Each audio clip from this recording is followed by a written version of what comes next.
5.56 kilometre per hour की speed से चलने वाला टाइटन, जो सिर्फ 2 घंटों में 4000 मीटर की गहराई तक का फासला तय करती थी, जिसमें 5 आदमी 96 आवर तक आराम से रह सकते थे।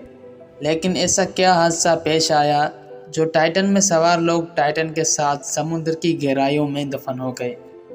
टाइटन आबदोज का मलबा हमें इस हादसे के बारे में क्या बता सकता है?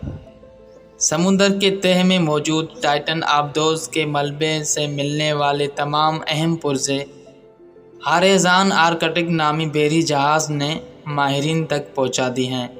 बंदरगाह पर लाए जाने वाले उन पुर्जों की तादाद से अंदाज़ा होता है कि बहरी जहाज़ से मुंसलिक इंतहाई गहरे पानियों में काम करने वाला रोबोट इंतहाई अहम पुर्जों को सतह तक लाने में कामयाब हुआ। उनसे तहकीक करने वालों को 11 रोज़ कबल टाइटन के ज़ेर आब तबाह होने की असल वजह मालूम हो गई। बंदरगाह पर एहलकारों ने इन पुर्जों को ढकने की पूरी कोशिश की, लेकिन इसके बावजूद अक्सर पुर्जों की शनाख्त की जा सकती थी। उनमें आबदोज का टाइटेनियम से बना हुआ पोर्ट होल भी था।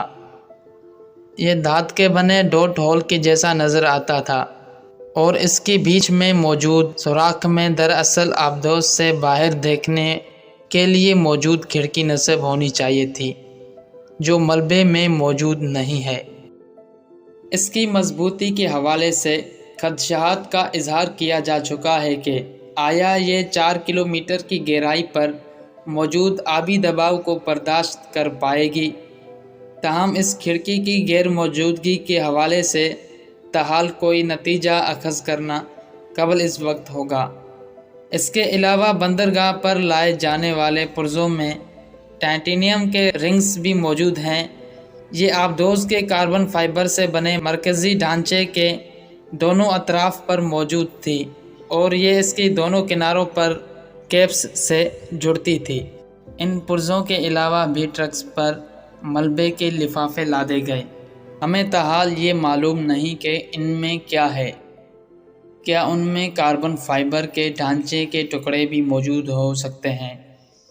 अगर उनकी मौजूदगी की तस्दीक हो जाती है तो तफ्तीश करने वालों को उसका मुआयना करने के बाद जांचना होगा कि क्या ऐसे सबूत मौजूद हैं कि कार्बन फाइबर की तहें अलहदा हो रही थी, ख़ास तौर पर उस जगह पर जहां रिंग्स और कार्बन फाइबर जुड़ती हैं। इस साइंसी अमल को कोडिलेमिनेशन कहा जाता है। कार्बन फाइबर की पुर्त इंतहाई शदीद माहौल में अलहदा हो जाती है। एक बड़ा पुर्जा जो बंदरगाह पर लाया गया वो आबदोज के पिछले हिस्से में नस्ब था। जब आबदोज पानी में जा रही थी तो उस पर एक खोल चढ़ा हुआ था। अब यह एक खुली हुई पिंजरे की तरह है। तस्वीर से वाज़ेह है कि उसे उस दौरान बहुत ज़्यादा नुकसान का सामना करना पड़ा और ये आबदोज से टूटकर अलहदा हो गया। अगर आप गौर से देखें तो आपको एक डंडा नज़र आएगा जो बाहर के जानिब निकला हुआ है। यह दरअसल एक एंटीना है जो आमतौर पर इरेडियम सेटेलाइट फ़ोन नेटवर्क के साथ मुंसलिक होता है। जब आबदोज पानी की सतह पर हो, ये एंटीना खुद ब खुद काम करने लगती है और क्योंकि टाइटन के ज़ेर आब जाने के बाद सिस्टम को इस हवाले से कोई पैगाम नहीं मिला था और ये इस रेस्क्यू करने के दौरान एक अहम इशारा था कि ये आबदोज कभी पानी की सतह पर आई नहीं थी।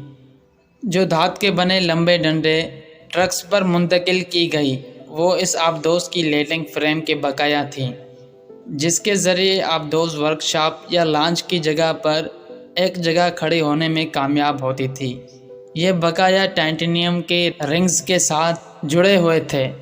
हमने बहरी जहाज़ से कोई ऐसी कंटेनर्स उतरे नहीं देखे जिनमें आमतौर पर इंसानी बकाया को मुंतकिल किया जाता है।